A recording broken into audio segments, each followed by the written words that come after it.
வணக்கம். நம்மவர் டிவி செய்திகள். வேளாங்கண்ணி மாதா ஆலயத்திற்கு சென்று வந்த பக்தர்களுக்கு சட்டமன்ற உறுப்பினர் வி.பி. ராமலிங்கம் தலைமையில் அன்னதானம் வழங்கப்பட்டது. வேளாங்கண்ணி மாதா கொடியேற்று விழா நேற்று வெகு விமரிசையாக கொண்டாடப்பட்டது. இந்த கொடியேற்று விழாவில் கலந்து கொள்ள புதுச்சேரியிலிருந்து ஏராளமான பக்தர்கள் சென்று வந்த நிலையில் இன்று குருசுக்குப்பம் பகுதியில் மாதா ஆலயத்திற்கு சென்று வந்த பக்தர்களுக்கு அன்னதானம் வழங்கும் விழா நடைபெற்றது. இதில் சிறப்பு விருந்தினராக சட்டமன்ற உறுப்பினர் வி.பி. ராமலிங்கம் கலந்து கொண்டு மாதாவை வழிபட்டு பின்னர் அன்னதானம் வழங்கும் விழாவை துவக்கி வைத்தார். இந்த விழாவிற்கு ராஜ்பவன் தொகுதி பாஜக தலைவர் நாகராஜன் முன்னிலை வகித்தார். மேலும் இந்த நிகழ்ச்சியில் ராஜ்பவன் தொகுதி பாஜக பொறுப்பாளர் ஆனந்த கண்ணன், பாஜக நகர மாவட்ட துணைத் தலைவர் ஆனந்த பாஸ்கர் மற்றும் ராஜ்பவன் தொகுதியை சேர்ந்த பாஜக நிர்வாகிகள் மாலதி, கிருஷ்ணமூர்த்தி, சதீஷ்குமார், சரவணன், பட்டாபிஹரி, பாக்யா உள்ளிட்ட பலர் கலந்து கொண்டனர். இந்த நிகழ்ச்சியில் சுமார் 500க்கும் மேற்பட்டோருக்கு அன்னதானம் வழங்கப்பட்டது. முன்னதாக ஆலயம் நிர்வாகம் சார்பாக சட்டமன்ற உறுப்பினர் வி.பி. ராமலிங்கத்திற்கு பொன்னாடை போற்றி சிறப்பான முறையில் வரவேற்பு அளிக்கப்பட்டது. இந்த நிகழ்ச்சிக்கான ஏற்பாடுகளை குருசுக்குப்பம் கிளையை சேர்ந்த ஜஸ்டின் சிறப்பாக செய்திருந்தார். கவிஞர் புதுவை சிவம் நினைவு தினத்தையொட்டி அவரது சிலைக்கு சபாநாயகர் செல்வம், அமைச்சர்கள் மாலை அணிவித்து மரியாதை செலுத்தினர்.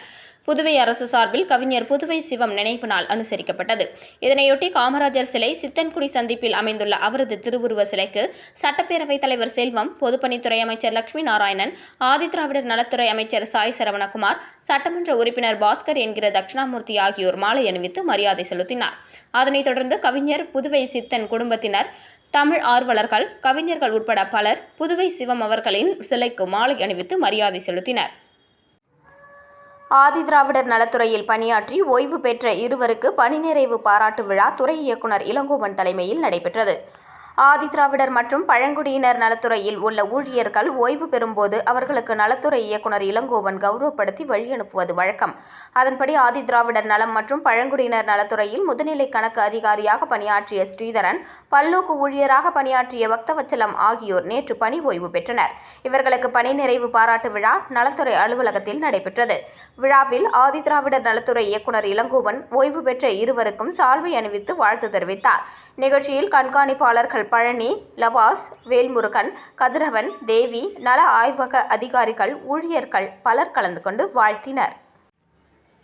விஸ்வ இந்து பரிஷத் 60ஆம் ஆண்டு விழாவை முன்னிட்டு புதுச்சேரி மெட்ரெயின் மருத்துவமனையுடன் இணைந்து உப்பளம், வானரப்பேட்டை, ஆலன் வீதி பகுதி மக்களுக்கு இலவச பொது மருத்துவ முகாம் விஸ்வ இந்து பரிஷத் வட தமிழகம் திருக்கோவிலில் பூசாரிகள், புரோகிதர்கள் பிரிவின் இணை அமைப்பாளர் ஸ்ரீ ரமணி என்கிற இளங்கோ அறிவுறுத்தலின்படி விஸ்வ இந்து பரிஷத் நகர மாவட்ட தலைவர் சத்தியமூர்த்தி மற்றும் பஜ்ரங் தள் மாவட்ட அமைப்பாளர் ஸ்ரீ சதீஷ் ஆகியோர் ஏற்பாட்டில் ஸ்ரீ வலம்புரி சுந்தர விநாயகர் திருக்கோவில் சமுதாய நலக்கூடத்தில் சிறப்பாக நடைபெற்றது.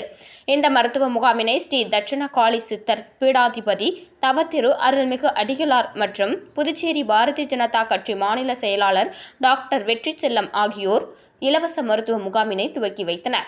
இந்த மருத்துவ முகாமினை விஸ்வ இந்து பரிஷத் மாநில நிர்வாகிகள் ஸ்ரீ செல்வம், ஸ்ரீ கோவிந்தன், ஸ்ரீ சரவணகுமார், ஸ்ரீமதி ஞானவல்லி, பாரதிய ஜனதா கட்சி மாவட்ட நிர்வாகி ஸ்ரீ சக்திவேல், ஸ்ரீ வாசு, ஸ்ரீ முரளிதரன், ஸ்ரீ அருள், ஸ்ரீ ஜனா மற்றும் சுவாமி விவேகானந்தர் இளைஞர் நற்பணி மன்ற நிர்வாகிகள் கலந்து கொண்டு சிறப்பித்தனர். 300க்கும் மேற்பட்ட பொதுமக்களுக்கு கண், காது, மூக்கு, தொண்டை, இருதயம், சர்க்கரை, இரத்த கொதிப்பு உள்ளிட்ட பொது மருத்துவ பரிசோதனை செய்ய ஆலோசனைகளையும் இலவச மருந்துகளும் வழங்கப்பட்டது.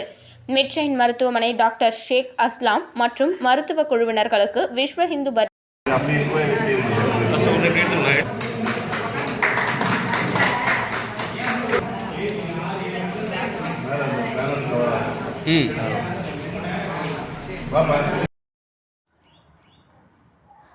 அண்ணா நகர் பகுதியில் அமைந்துள்ள ஸ்ரீ வரசக்தி விநாயகர் ஆலய கும்பாபிஷேக விழாவில் ஏராளமான பக்தர்கள் கலந்து கொண்டு சுவாமி தரிசனம் செய்தனர். புதுச்சேரி அண்ணா நகர் பகுதியில் வரசக்தி விநாயகர் ஆலயம் உள்ளது. இவ்வாலயத்தின் புனரமைப்பு பணிகள் முடிவடைந்த நிலையில் கும்பாபிஷேக விழா கடந்த ஒரு வாரத்திற்கு முன்பு கணபதி ஹோமம் மற்றும் யாகசாலை பூஜைகளுடன் துவங்கியது. இதனையடுத்து காலை 4ஆம் கால யாகசாலை பூஜை தொடர்ந்து பூர்ண சதி மற்றும் கடம் புறப்பாடு நடைபெற்றது. இதில் முன்னாள் முதலமைச்சர் நாராயணசாமி, முன்னாள் சட்டமன்ற உறுப்பினர் ஓம் சக்தி சேகர், திமுக பொதுக்குழு உறுப்பினர் கார்த்திகேயன் உட்பட பலர் கலந்து கொண்டு சுவாமி தரிசனம் செய்தனர். மேலும் நிகழ்ச்சிக்கான ஏற்பாடுகளை முன்னாள் கவுன்சிலர், பொதுக்குழு உறுப்பினருமான வேலவன் செய்திருந்ததால் அனைத்து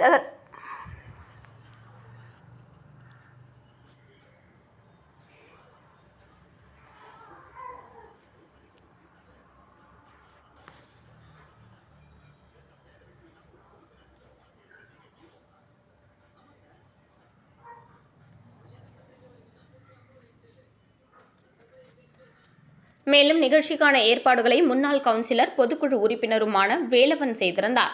அதனைத் தொடர்ந்து கோவிலுக்கு வந்திருந்த பக்தர்களுக்கு திமுக பொதுக்குழு உறுப்பினர் கார்த்திகேயன் அன்னதானம் வழங்கினார்.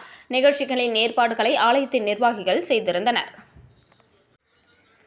கவிஞர் புதுவை சிவம் நினைவு தினத்தையொட்டி அவரது சிலைக்கு சபாநாயகர் செல்வம், அமைச்சர்கள் மாலை அணிவித்து மரியாதை செலுத்தினர்.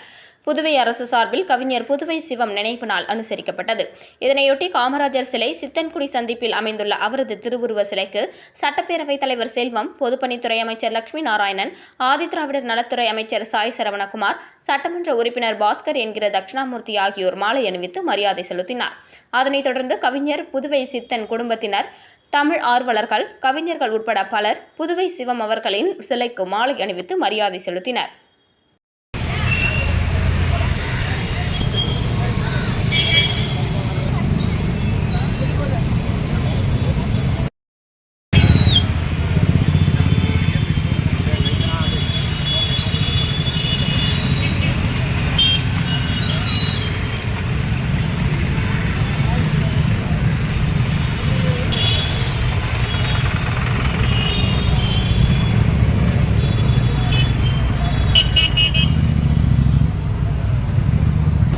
ஏங்க ஸ்பீக்கரை மறைக்காதீங்க. நாங்கள் அப்படியே பக்கத்தில் கொஞ்சம் பார்த்தா படி இருக்குதுல்ல, போட்டு மறைச்சி செஞ்சுக்கிங்க. அவரை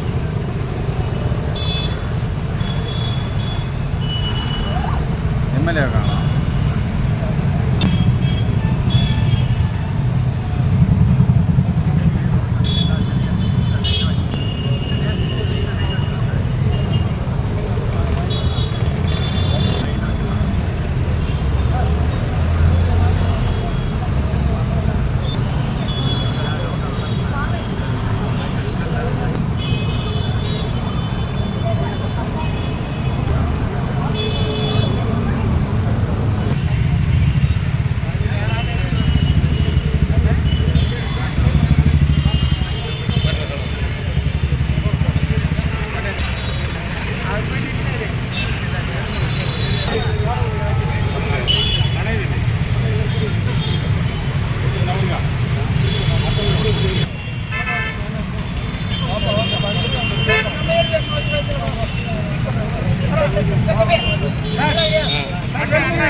ஈரத்தோட நடனம் கேட்டேன், நடனம் சார் அப்படியே போட்டாலே வந்து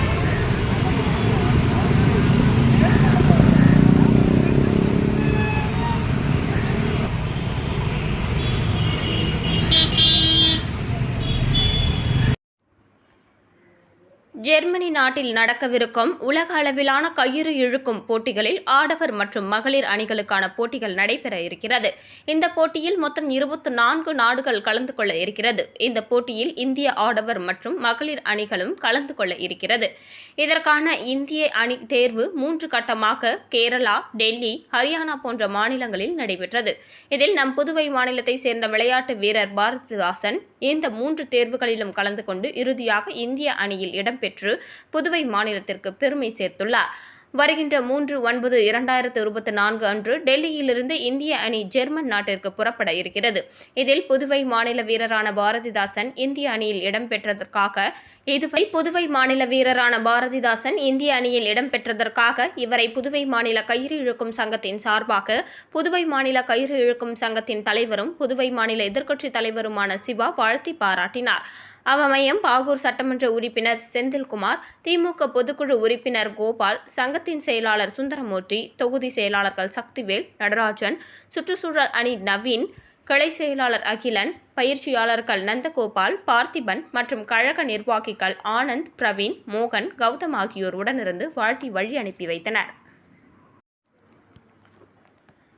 புதுச்சேரி மாநில பூர்வீக ஆதிதிராவிடர் அரசு அலுவலங்கள் நல கூட்டமைப்பு மற்றும் புதுச்சேரி மாநில அட்டவணை இன மக்கள் இயக்கங்களின் கூட்டமைப்பு சார்பில் தலைவர் ராமலிங்கம் தலைமையில் புதுச்சேரி முதல்வரை சந்தித்து கடிதம் கொடுக்கப்பட்டது.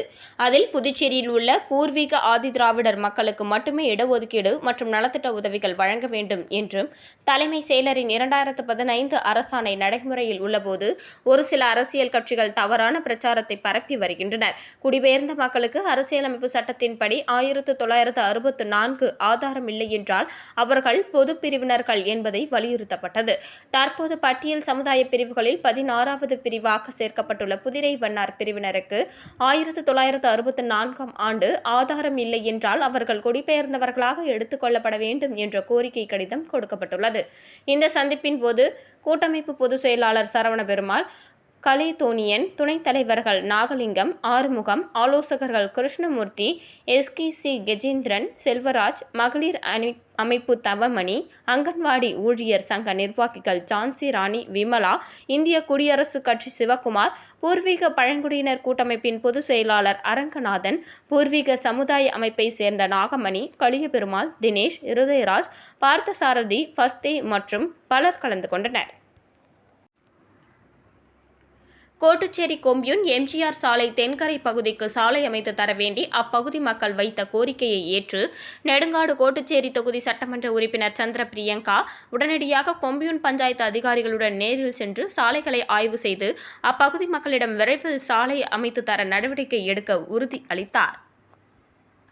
இத்துடன் செய்திகள் முடிவடைந்தன. நன்றி, வணக்கம்.